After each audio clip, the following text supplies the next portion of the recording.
안녕하세요. 저는 70대 후반의 여성입니다. 인간만사 세옹지마라고 오래 살다 보니까 말년에 별일이 생겨 사연을 보내게 됐습니다. 남편 먼저 보내고 혼자 다섯 남매를 키우다 보니 참 힘든 인생이었어요. 옛말에 남편 덕을 못 보면 자식 덕도 못 본다고 하죠. 제가 딱 덕 볼 곳 하나 없는 팔자였답니다. 어느 날 갑자기 애들만 남겨놓고 남편은 오토바이 사고로 세상을 떠나고 말았어요. 36살에 과부가 될 거라고 누가 예상이나 했겠습니까? 남편 잃은 슬픔도 잠시였고 차가운 현실 앞에 정신 놓고 울 틈도 없었어요. 엄마는 그래도 강하다고 남편 잃은 날부터 이를 악물고 버텼던 겁니다. 하루아침에 과부가 된 저는 자식들 먹이고 입히느라 제가 여자인 것도 잊고 살 정도였네요. 돌이켜보니 참 힘들게 다섯 남매 키워냈는데 말년에는 누구 하나 예쁜 자식이 없습니다. 가지 많은 나무 바람 잘 날 없다고 자식들이 제 인생 말년에 큰 풍파를 만들었거든요. 제가 자식들 잘 키워서 자식 덕 보자고 키웠겠습니까? 그저 부모 자식 간의 기본적인 도리는 하고 살아야 한다고 생각했어요. 사는 동안 부모 된 도리 하고 살았는데 제 인생은 어디부터 잘못됐나 싶습니다. 지금이야 여자 혼자 애 키우는 게 괜찮을지 몰라도 그때는 그게 그렇게 무시당할 일이었어요. 과부가 혼자 시장에서 생선이나 판다고 남자들이 치근덕거려도 한 번도 가게 문을 닫았던 적이 없었어요.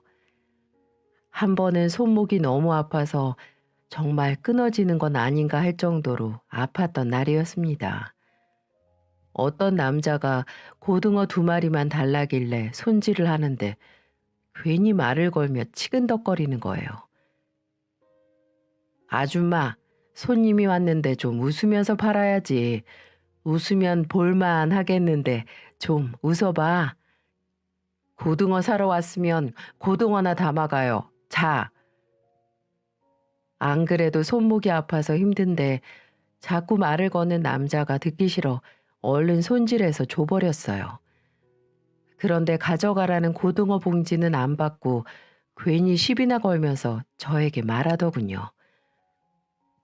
손도 곱상하니 웃으면 고등어도 더 맛있을 텐데 좀 웃어봐. 더 이상 인간 같지도 않은 사람이랑 말 섞기도 싫었던 저는 들고 있던 고등어 봉지를 내려뒀습니다. 그리고 옆에 있던 굵은 소금 한 통을 들고 남자한테 뿌리면서 말했어요. 내가 당장 이거 안 판다고 굶어 죽냐? 너 같은 인간한테는 안 파니까 당장 꺼져. 재수가 없으려니까. 아이씨, 이 아줌마가 정신 나갔나? 불쌍해서 일부러 왔더니만. 누가 불쌍해? 그쪽 인생이 더 불쌍하니까 다른 데 가봐. 제가 굵은 소금을 생선 손질에도 쓰지만 이런 미친 인간들 쫓아낼 때도 요긴하게 썼어요. 아마 소금 한 포대는 사람 쫓아내는 데 썼을 겁니다. 그 시절에는 왜 그렇게 여자 혼자 사는 게 무시당할 일이었는지 참 서러움도 많았네요. 그래도 밖에서 이렇게 견딜 수 있던 건 누가 뭐래도 자식들 덕에 버틸 수 있었습니다. 10손가락 깨물어 안 아픈 손가락 없지만 그때는 첫째와 둘째가 저를 많이 도와줘서 유독 예쁠 때가 있었어요. 저도 사람인데 왜 힘들고 지쳤던 날이 없었겠습니까? 온몸이 녹초가 된 채로 집에 들어왔는데 첫째랑 둘째가 절 기다리고 있었어요. 그러면서 동생들 숙제 도와주고 밥까지 잘 차려 먹었다며 자랑하듯이 말하는 겁니다. 주방을 보니 설거지까지 다 해놓고 엄마는 이제 쉬라며 첫째가 거실로 저를 끌고 가며 말했습니다. 엄마, 이쪽으로 앉아봐요. 내가 어깨 주물러 줄게요. 첫째가 어깨를 주무르겠다며 뒤에 서 있으면 둘째는 곧 다리로 붙으며 말했어요. 그럼 내가 다리 주물러 줘야지. 이렇게 하면 엄마 시원하지. 고사리 같은 손으로 어깨와 다리를 주물러 주는 아이들을 보며 피로가 눈 녹듯 사라지는 기분이었어요. 눈에 넣어도 안 아플 자식들이라는 게 내 새끼들을 두고 하는 말이구나 생각했습니다. 그래도 5 중에 2 놈들이 나이 좀 먹었다고 집안일을 돕는 게 참 기특했어요. 아들은 애교 없다고 하는데 첫째와 둘째 아들은 딸 같은 아들처럼 든든하고 친근했습니다. 셋째, 넷째는 딸이었는데도 어려서 손이 많이 갈 때였고 막내도 어릴 때라서 힘든 게 이만저만이 아니었어요. 장사에 육아까지 누구 하나 도와줄 사람이 하나 없다고 생각했는데 첫째랑 둘째가 동생들 챙기며 엄마 생각을 했던 겁니다. 이렇게 하면 엄마가 편하겠다고 생각을 했었나 봐요. 왜냐면 제가 장사를 끝내고 집에 들어갈 때 꼭 저를 불러 세워놓고 둘이 자랑하듯 말했거든요. 제가 장사를 끝내고 집에 오면 첫째는 왼팔을 잡고 말했습니다. 엄마, 오늘 제가 이불도 깔고 막내 잘 자라고 자장가도 불러줬어요. 우리 장남 잘했네. 고마워. 이렇게 말을 하면 다음은 둘째 차례였죠. 첫째랑 웃으며 얘기를 하면 둘째는 쪼르르 달려와서 오른팔을 잡고 말했어요. 엄마, 저는 오늘 동생한테 색연필도 양보했어요. 안 싸우고 잘 놀았네. 고맙다, 고마워. 그렇게 셋이 하루를 마감하듯 꼭 안고 품에 안아주는 게 저한테는 가장 큰 행복이었습니다. 비록 아빠 정은 모르고 클지라도 남매끼리 서로 의지하며 클 수 있어서 다행이라고 생각했어요. 나중에 나이 들어서 엄마마저 세상을 떠나더라도 우애 좋은 남매들이 서로 도우면서 잘 살 거라고 생각했거든요. 하지만 자식 일이 부모 마음처럼 잘 풀린다면 세상 부모들은 모두 아무 걱정도 없을 겁니다. 저도 한때는 자식들 참 잘 키웠다고 생각하기도 했던 때가 있었어요. 첫째가 공무원이 되고 둘째가 대기업에 입사했을 때 전 처음으로 자식들 앞에서 눈물을 흘렸습니다. 나처럼 구질구질하게 안 살게 하려고 노력했는데 내 자식들은 떵떵거리며 잘 살겠구나 생각하니까 눈물이 다 앞을 가리더군요. 뒤이어 셋째는 어린이집 선생님이 되어 일을 시작했고 적성에 잘 맞는다며 즐거워했습니다. 아직도 내 눈에는 애 같은데 아이들을 본다는 게 신기하기만 했어요. 하지만 더 놀라웠던 건 넷째가 22살에 시집 갔을 때였던 것 같네요. 어린 나이에 덜컥 결혼한다니까 걱정이 앞서기도 했습니다. 그때 넷째는 예비사위와 사업을 준비하는 중이었는데 서로 성격이 잘 맞는 것 같았죠. 그래서인지 제 걱정과는 달리 제법 넷째는 사업도 잘 자리 잡았고 결혼 생활도 잘 꾸려가고 있었어요. 그런데 위에 형 누나들과 달리 막내는 철딱서니가 없어서 걱정이 이만저만이 아니었습니다. 아빠 정 많이 못 보고 컸다고 오냐오냐 키웠더니만 늘 사고만 치는 아들이었어요. 막내를 빼고는 하나 둘 사회에 자리를 잘 잡았고 일하면서 자기 짝을 만나 각자 자기 가정 잘 꾸려서 살고 있었습니다. 이제 정말 자식들 다 키웠다는 생각에 저도 편하게 살겠구나 싶었어요. 결혼해서 가정 꾸린 자식들 알아서 잘 사는 게 당연하다고 생각했던 겁니다. 하지만 막내만큼은 한시도 마음 놓을 새가 없었어요. 제대로 일자리도 못 구하고 밥벌이를 제대로 해본 적이 없으니 걱정이 마르질 않더군요. 그래서 늘 막내 일에는 노심초사였는데 진짜 일은 엉뚱한 데서 벌어지고 있었습니다. 자식 둔 부모는 근심 놓을 날이 없다고 하죠. 저도 제 자식 일이지만 아직까지도 믿을 수가 없어요. 제가 대단한 효도를 바랬던 것도 아닌데 5남매는 하나같이 대못을 받고 갔습니다. 늘 알아서 척척 해내던 첫째도 말이죠. 첫째 일만 생각하면 목이 메일 정도입니다. 다른 남매들과는 다른 못을 제 가슴에 깊이 새겼거든요. 자식 앞세운 부모는 어떤 언어로도 표현할 수 없다고 하죠.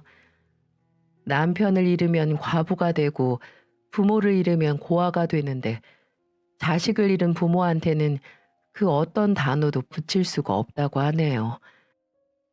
공무원으로 누구보다 착실하게 살던 첫째가 어느 날 갑자기 유서만 남긴 채 스스로 목숨을 끊었습니다. 집안의 장남 노릇하면서 아빠처럼 막내까지 살피던 든든했던 첫째가 하루아침에 싸늘한 주검이 돼서 저랑 마주하게 된 겁니다. 그날도 평소처럼 장사하러 가는 길에 모르는 번호로 전화가 오길래 받았더니 아들이 사망했다는 거예요. 믿을 수가 없어서 되묻기만 했네요. 어제까지도 저랑 전화했는데 우리 큰아들이 갑자기 죽었다니 말이 안 되잖아요. 아닐 거예요. 공무원 신분증 확인됐습니다. 어머님 힘드시겠지만 우선 병원으로 와주셔야 되겠어요. 믿을 수 없는 현실에 몇 번을 물었지만 내 아들이 확실하다는 말에 정신없이 병원으로 달려갔어요. 사고도 아니고 자살이라니 저는 정말 믿을 수가 없었습니다. 병원에 도착했더니 이미 아들은 온몸이 차갑게 식어 있었고 자살이라는 말에 정신이 혼미해졌어요. 경찰은 제게 아들이 남겼다는 유서를 건네며 동료 직원의 사내 고발로 아들이 감사를 받고 있었다고 그러는 겁니다. 그래서 저는 경찰에게 말했어요. 우리 아들은 그럴 애가 아니에요. 제가 알아요. 어려서도 자기 몫은 제일 나중에 챙기던 아들인데. 병원에서 한참을 울고 장례도 어떻게 치렀는지 모르게 울었어요. 남편이 죽었을 때도 그렇게 많이 울었던 기억이 없는데 첫째한테 의지하고 지냈던 세월이 길어서인지 앞길이 구말리처럼 느껴졌습니다. 하지만 장례식장에서도 아들의 공무원 동료들은 아들 비리에 대해서 수군거렸고 저는 그제야 정신을 차렸어요. 우리 아들 마지막 가는 길에 누명을 벗겨야겠다고 생각했던 겁니다. 다시 정신을 차리고 유서를 보니 내부 고발했다는 동료 직원의 이름이 있더군요. 동료가 넣었던 고발 내용을 보니 큰아들이 건설사에 특혜를 주고 도로 확장 포장 공사 발주를 했다는 겁니다. 하지만 억울하다며 죽음으로 호소하는 큰아들의 외침에 저는 다시 한번 마음을 굳게 먹었어요. 장례가 끝나자마자 시청 앞에서 제대로 된 감사를 해달라고 팻말을 들고 서 있었어요. 지나가던 시청 공무원에게 전단지도 돌리며 말했습니다. 아들을 죽음으로 몰고 간 사건 제대로 된 감사가 될 수 있게 도와주세요. 그렇게 몇 달을 고생하다 보니 결국 감사가 시작됐고 결과는 큰아들을 고발했던 직원의 모함이었습니다. 평소 사이가 안 좋았던 동료가 악의적으로 꾸민 일이었어요. 장난처럼 던진 돌에 개구리가 맞아 죽었는데 그 고발했던 동료는 공무원에서 파면되게 된 겁니다. 하지만 우리 아들은 이미 죽고 없으니 파면됐다고 속이 시원한 것도 아니었습니다. 하루하루 말라가는 것 같았어요. 시장에서 장사하는 엄마 걱정하며 자주 전화해 주던 큰아들이 정말 그립기만 하더군요. 자식들 아무리 많아봐야 부모 챙기는 자식은 정해져 있지 않나요? 요즘 스마트폰이 그렇게 좋다던데 전화할 줄 아는 자식은 큰아들밖에 없었습니다. 장마철에는 장사 어떻게 하냐며 안부 전화도 해주던 아들이었어요.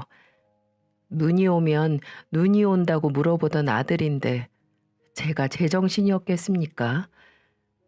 다른 집은 딸들이 그렇게 엄마를 챙긴다고 하잖아요.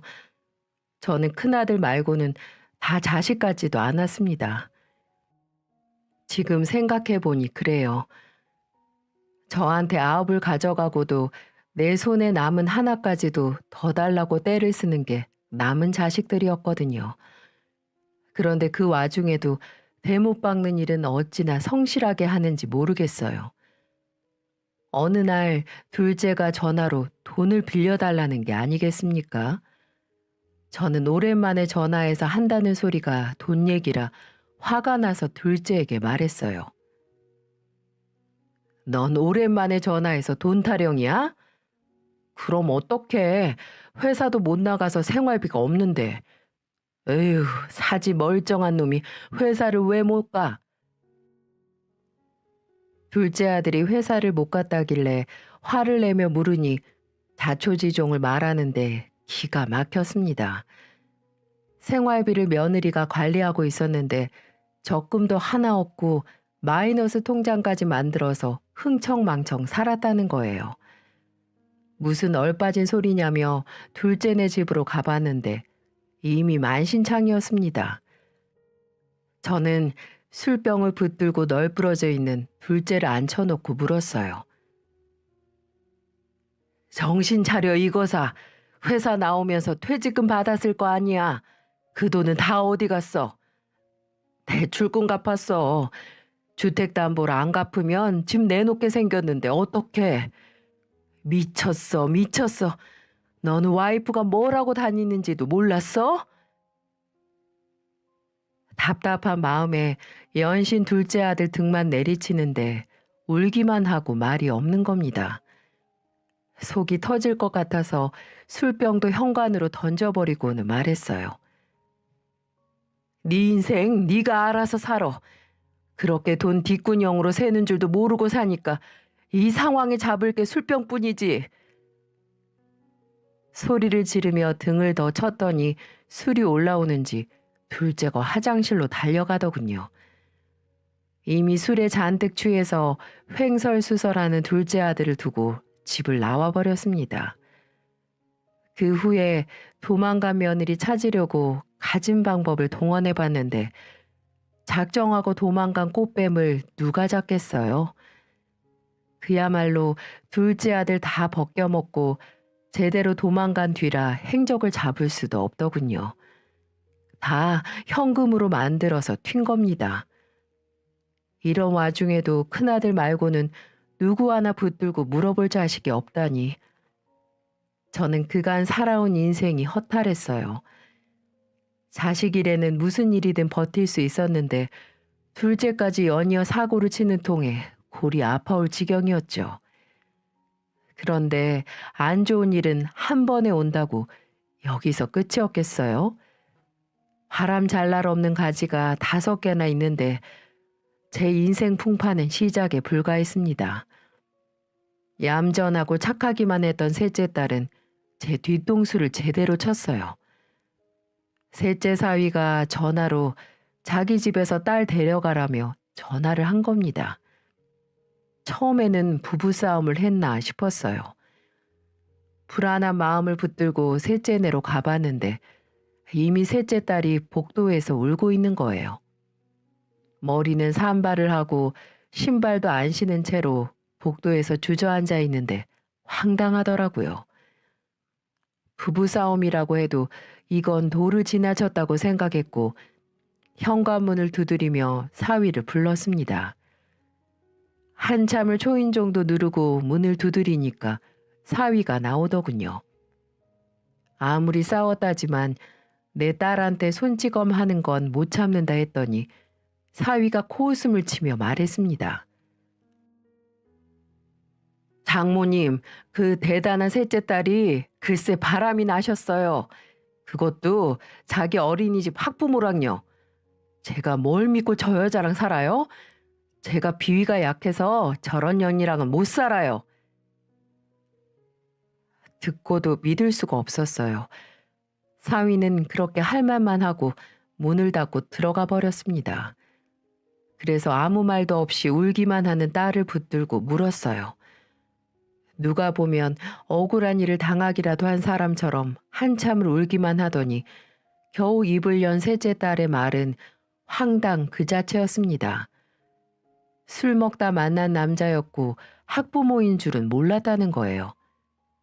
결혼한 여자가 술을 마시러 나간 것도 기가 막힌데 그게 하필 학부모였다는 게 이해가 되시나요? 저는 뭐가 모자라서 술을 마시러 가냐며 다그쳤고 이미 이혼 서류 받아든 걸 보니 사위한테 용서해달라고 빌 수도 없었습니다. 아무리 내 자식이어도 염치가 없다는 생각이 들었어요. 뭐가 그렇게 억울한지 울기만 하는 셋째 딸에게 말했어요.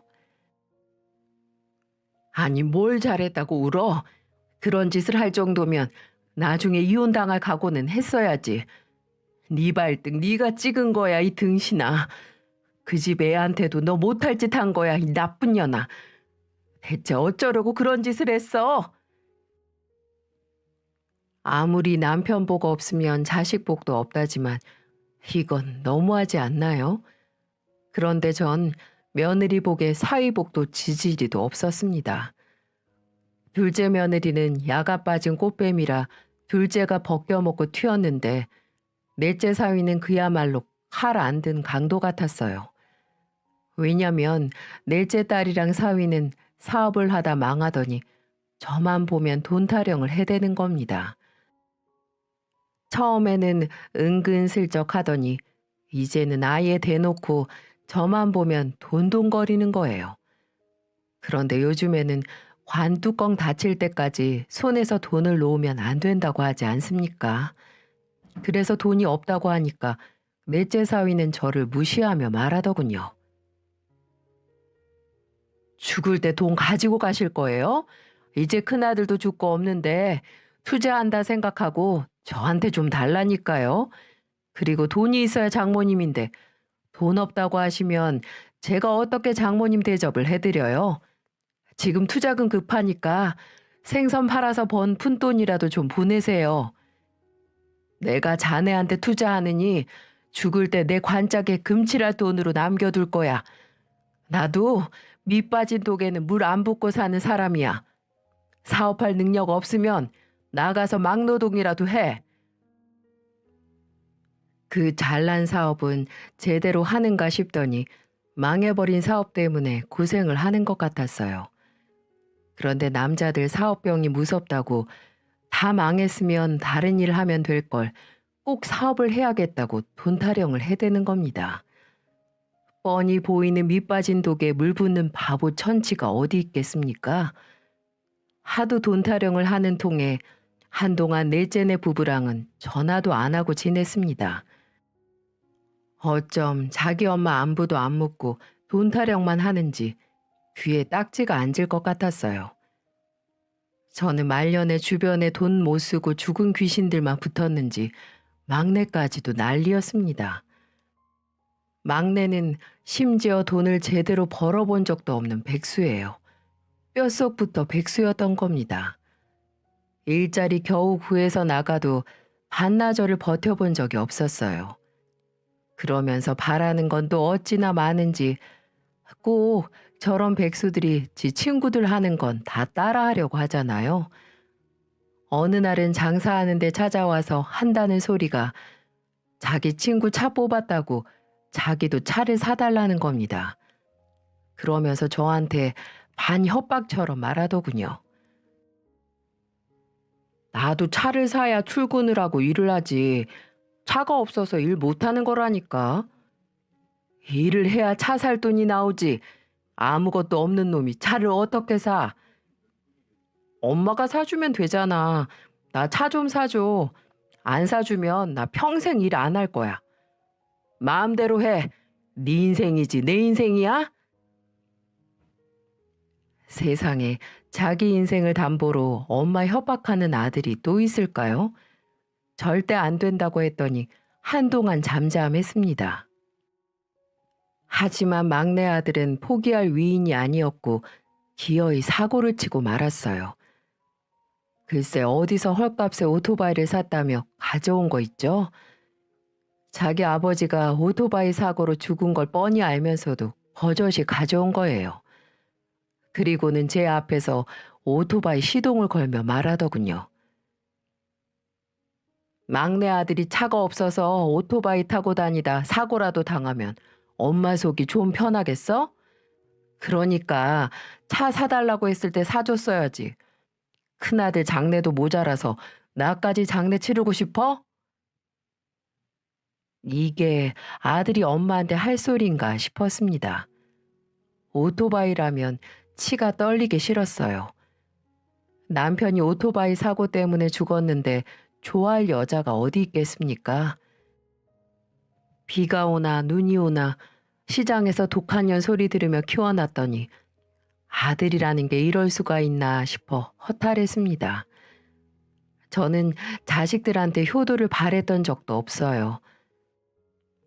건강하게 자라서 나중에 엄마가 이만큼 고생했다는 것만 알아준다면 그걸로 감사하다고 생각했죠. 그런데 지금은 어떤 줄 아세요? 저는 자식들에게 바란 적 없어도 자식들은 저에게 돈을 바라더군요. 게다가 막내는 자기까지 죽는 거 보기 싫으면 차를 내놓으라는 겁니다. 그래서 전 막내에게 단호하게 말했어요. 네가 이거 타고 나가서 죽을 용기가 있으면 타고 나가. 일할 깜냥도 없는 게 이거 타고 나가서 죽을 만큼 대단한 깡이 있어? 내가 너 낳고 키운 게 후회스럽다. 엄마한테 죽는 꼴 보라는 게 아들이 할 소리야? 제 말에 막내 아들은 궁시렁거리며 말했어요.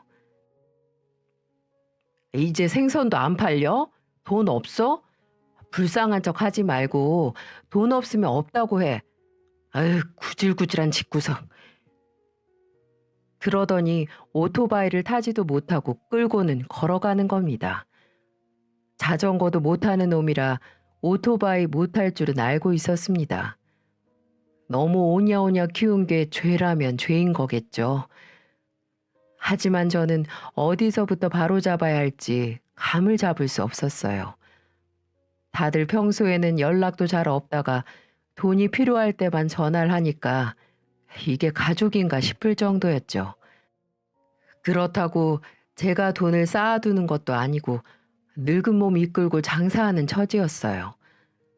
그야말로 벼룩의 간을 빼먹으려고 자식들 넷이 달려드는 꼴이었습니다. 그러던 어느 날 제가 몸살이 심해서 출근을 못했던 날이었어요. 마침 넷째가 웬일로 집을 찾아왔더군요. 그러면서 제 눈치를 살피며 넷째 딸이 저에게 물었습니다. 어디 아파? 감기면 약 먹고 좀 주무셔. 고생했나 보네. 머리가 다 아프네. 거기 약이랑 물 좀 줘. 그래, 얼른 약 먹고 푹 자고 일어나면 좀 괜찮을 거야. 넷째는 약 먹고 좀 자라며 약과 물을 챙겨줬어요. 개똥도 약에 쓰려면 없다는데 마침 이럴 때 미운 딸이라도 있으니 조금 위안이 되긴 했습니다. 그런데 계속 주방이랑 제 방을 왔다 갔다 하는 거예요. 처음에는 오랜만에 와서 뭐라도 찾나 싶었습니다. 마침 약 기운에 잠이 들어서 뭘 찾나 묻지도 못하고 잠이 들어버렸어요. 잠이 푹 들려던 찰나에 부스럭거리는 소리에 눈이 떠졌습니다. 그런데 저는 눈을 뜨고도 꿈을 꾸는 줄 알았어요. 글쎄 넷째 딸이 제 장롱에서 돈뭉치를 꺼내다가 딱 걸린 겁니다. 기가 막혀서 아픈 것도 잊어버리고 벌떡 일어나서 딸에게 소리치면서 말했어요. 웬일로 집에 왔나 했더니 딸년이 온 게 아니고 쥐새끼가 온 거네. 엄마는 무슨 말을 그렇게 해. 그러니까 도와달라고 할 때 좀 도와주지. 있으면서 안 도와줘. 누가 보면 제 장롱에 있던 돈이 넷째 딸의 돈인 줄 알겠더군요. 기가 막히고 어이가 없어서 베개를 던지며 나가라고 소리를 질렀는데 넷째 딸은 뭐가 그렇게 억울한지 소리를 지르며 말하더군요. 엄마는 큰오빠만 아들이고 다른 자식들은 자식도 아니지? 큰오빠는 죄짓고 자살했는데 누명이라고 시위까지 해놓고 살아있는 자식들이 그놈의 돈 좀 달라니까 한 번을 안 도와줄 수가 있어? 우린 자식도 아니지? 이렇게 돈 타령만 하는데 자식 같겠어? 니들이 자식이면 엄마한테 이렇게 절대 못해. 남한테도 이렇게는 못할 거다.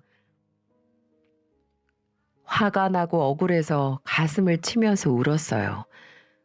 지난 날이 서럽고 첫째 아들이 보고 싶어서 이대로 딱 죽었으면 좋겠다고 생각할 정도였습니다. 하지만 넷째 딸은 끝까지 돈 뭉치를 챙기며 저한테 말했어요. 이 돈 몇 푼이나 한다고. 내가 이번에 사업 제대로 성공시켜서 2배로 갚아줄게. 죽은 아들 그리워하면 돈이 나와? 살아있는 자식들한테 잘해. 말년에 아파서 알아 누우면 돌볼 사람 우리들 뿐이잖아. 남편도 없으면서 정말로 아프면 어쩌려고. 피도 눈물도 없는 소리를 늘어놓던 넷째 딸은 돈 뭉치를 챙겨서 집을 나가버렸습니다. 누가 자기들 덕보겠다고 했나요? 가벼운 감기에도 저런 피도 눈물도 없는 소리를 하니까 소름이 돋을 정도였어요. 진짜 중병이라도 알았다가는 2번 다시 안 찾아올 자식들이라는 생각이 들더군요. 이런 제 생각이 의심에서 확신이 된 순간은 제가 당뇨를 앓으면서부터였습니다. 잠을 푹 자도 피곤하고 피로가 풀리지 않은 것 같았어요. 그리고 몇 달 사이 체중이 눈에 띄게 감소한 겁니다.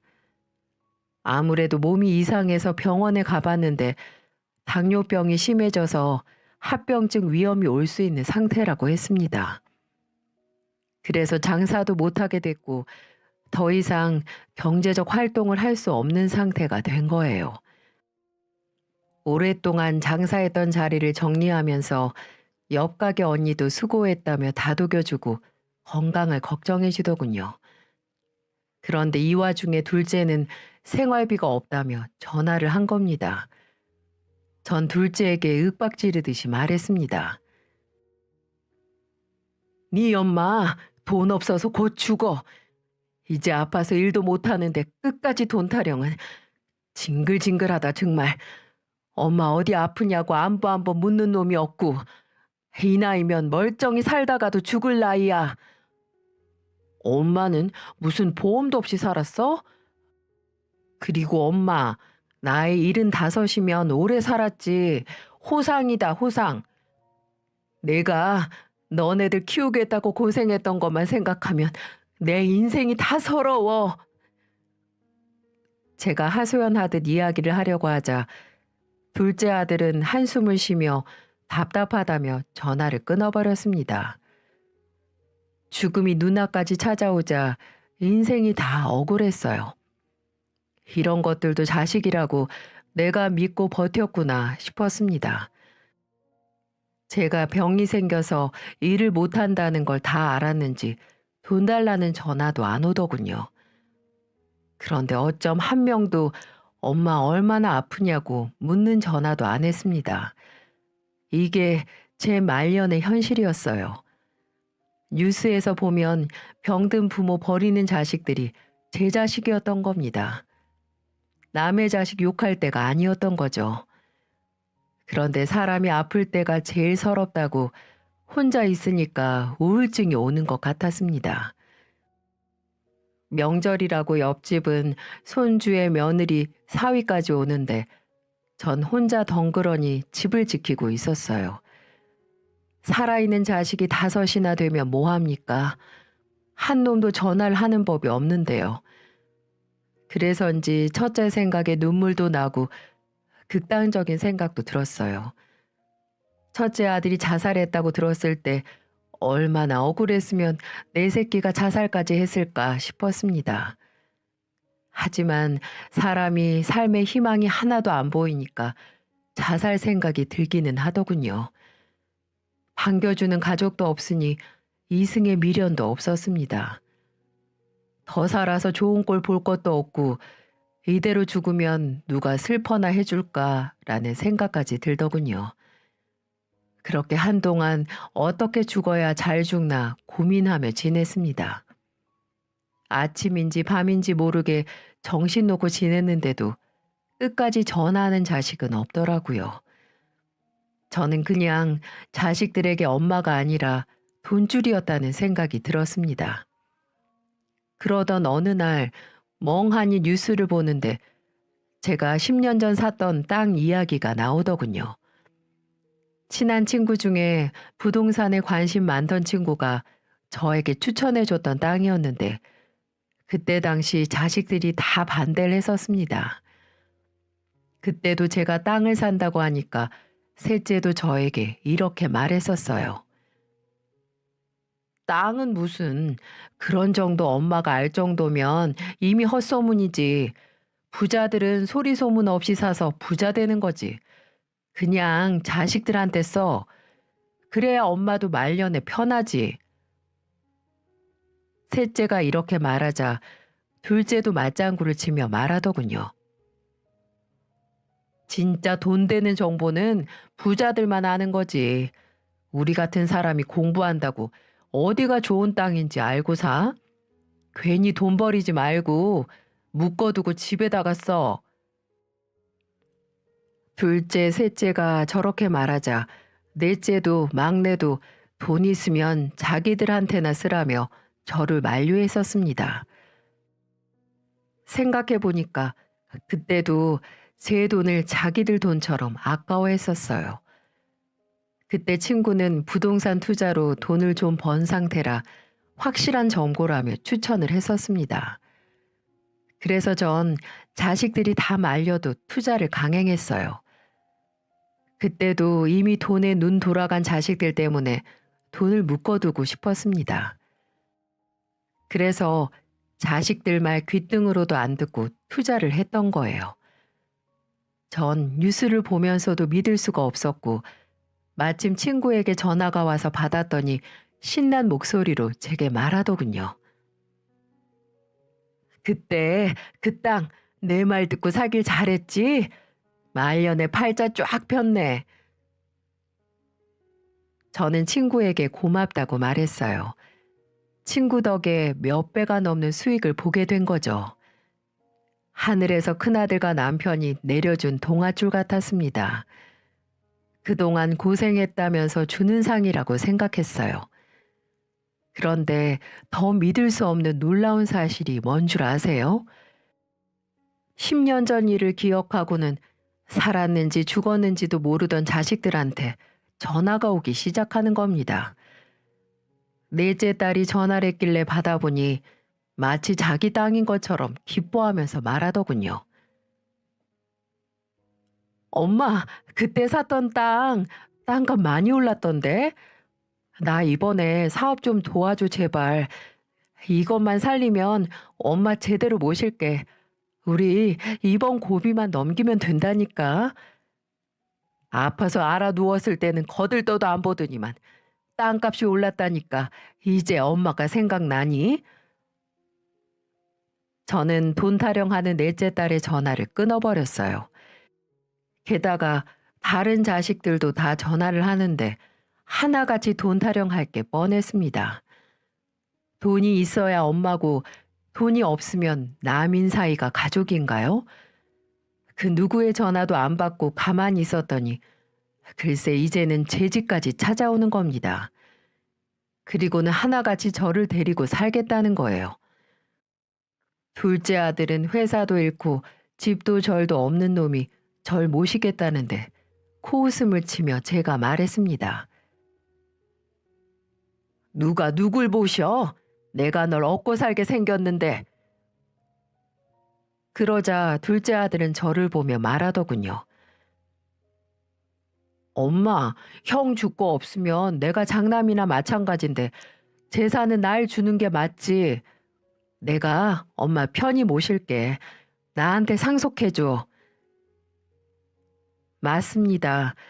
제 땅을 서로 상속받으려고 절 모시려고 했던 게 아니겠어요? 저는 그동안 느끼던 걸 이번 기회에 제대로 느꼈어요. 나는 돈이 있어야 엄마 취급받는 여자였던 겁니다. 이제는 자식이라고 부르고 싶지도 않아서 얘네들이 어디까지 하려나 지켜보자 싶었어요. 둘째 아들이 장남이라며 당당히 말하자 넷째 부부는 호통을 치며 말하더군요. 꽃뱀한테 당해서 전 재산 잃고 바람피다 이혼당한 사람들이 어떻게 모셔요? 당연히 우리 부부가 모시는 게 그림이 더 낫지. 그러면서 둘째는 그 얘기가 왜 나오냐며 노발대발을 했고 셋째도 언성을 높였습니다. 그러자 막내도 한 소리를 거들더군요. 내가 그래도 엄마 장사하는 동안 시장도 오고 가면서 지냈는데 당연히 나랑 살아야지. 이제 와서 다들 이러는 거 너무 속 보인다. 저는 막내 말이 끝나자마자 뒤통수를 후려치며 말했습니다. 야, 이 자식아, 네가 시장에 나 찾으러 왔어? 차 사달라고 온 거잖아. 누가 보면 일이라도 거들고 간 줄 알겠네. 다들 내 집에서 나가. 다 시끄러워. 저는 서로 자기들이 모시겠다며 헛소리하는 자식들을 쫓아내버렸어요. 그리고 현관문을 닫아버렸습니다. 하지만 끈질긴 기생충 같은 자식들의 쇼는 이제가 시작이었죠. 아플 때는 제가 죽기라도 한 것처럼 안 오더니 넷째가 글쎄 손주까지 앞세워서 찾아온 겁니다. 저 어린애를 문전박대할 수 없어서 문을 열어줬더니 넷째 사위라는 게 양손에 뭘 가득 들고 왔더군요. 그러면서 제 얼굴을 보자마자 갑자기 사위가 이렇게 말을 합니다. 장모님, 당뇨에 좋다는 거 좀 사와봤어요. 이게 그렇게 좋다네요. 손주 때문에 집에 들였더니 챙겨온 선물을 풀면서 몸에 좋은 거라며 늘어놓더군요. 부창부수라고 넷째 사위가 팔불출처럼 말을 하니 넷째 딸도 거들며 말하더군요. 엄마, 이거 사위가 엄마 주려고 3일 전부터 다 산 거야. 그만 사라고 해도 장모님 물건에 돈 아끼지 말자고 다 사더라. 왜? 이제 돈 생겼으니까 장모님 대접 선심 쓰는 것처럼 하는 거야? 엄마는 왜 좋은 의도를 그렇게만 생각해? 좋게 좀 생각해봐. 저는 다 가져가라고 치우라며 소리쳤습니다. 그리고는 오랜만에 손주 손을 잡았는데 넷째 딸년이 손주 옆에 찰싹 붙더니 말했습니다. 할머니, 저 돈 좀 주세요. 아빠가 돈이 없어서 일을 못한대요. 여러 방법이 안 된다 싶으니까 자기 자식 앞세워서 돈 좀 받겠다는 심보였어요. 이게 정말 말이 되나요? 저는 당장 애 데리고 나가라며 물건 다 챙겨서 넷째를 돌려보냈습니다. 그리고 문을 닫으면서 넷째 딸한테 말했어요. 너 같은 딸이랑 사위 둔 적 없다. 내가 다시 한번 자식을 믿으면 인간이 아니야. 2번 다시 오지 마. 독하게 내뱉자 넷째 딸은 화가 났는지 군시렁거리면서 나가버렸어요.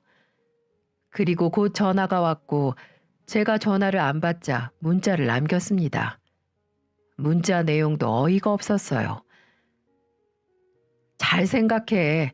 자식 중에 애 낳고 제대로 살 수 있는 게 나뿐인데 손주 보면서 재미 보고 살고 싶으면 우리 도와주고 나랑 살아. 저는 넷째 딸의 문자에 바로 전화를 해서 소리를 쳤어요. 이년아, 손주도 네가 키웠으면 딱 너 같은 거 나왔겠지. 너도 꼭 너처럼 키워서 당해봐. 돈도 없는 부모도 부모로 쳐주는지 한번 키워보라고. 자식 낳아보면 부모 마음 이해한다는데 우리 집 넷째 딸은 예외였나 봅니다.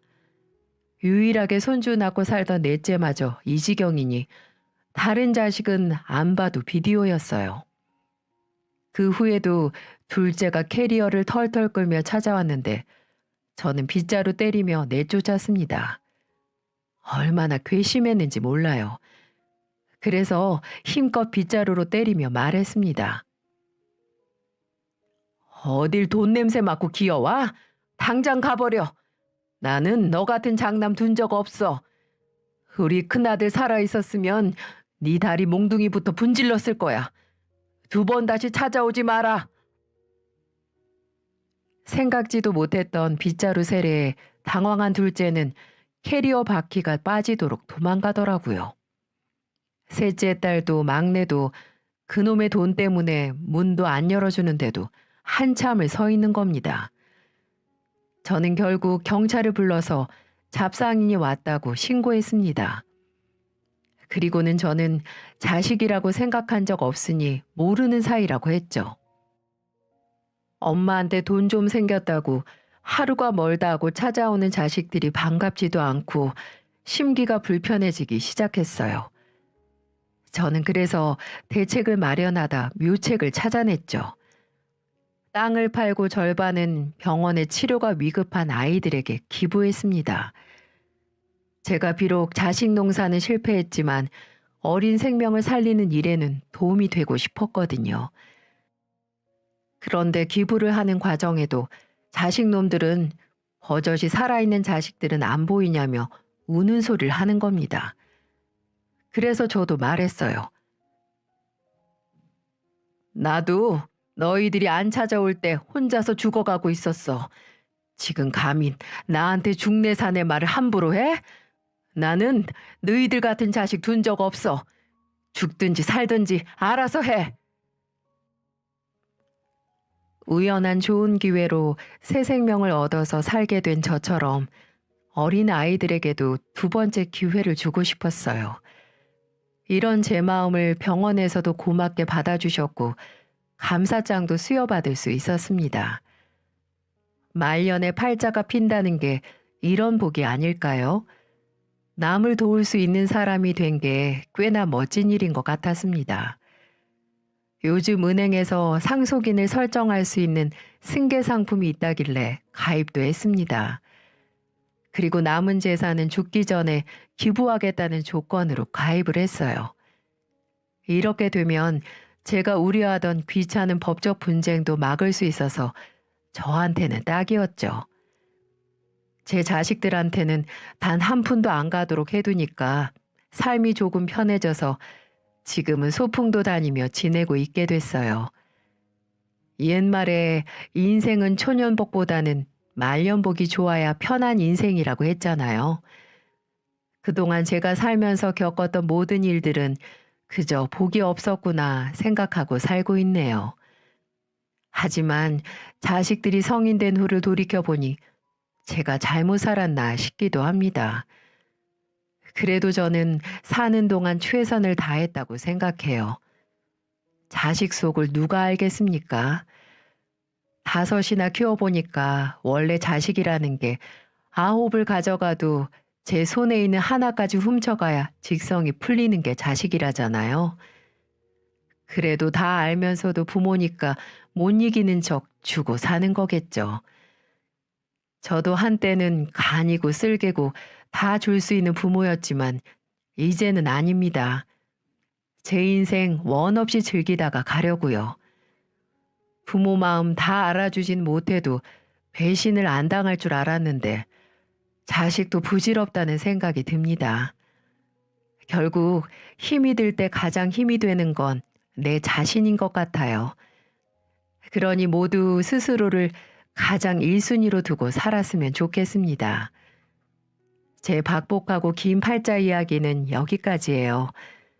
들어주셔서 감사드리고 앞으로 더 좋은 일만 가득하시길 바라겠습니다.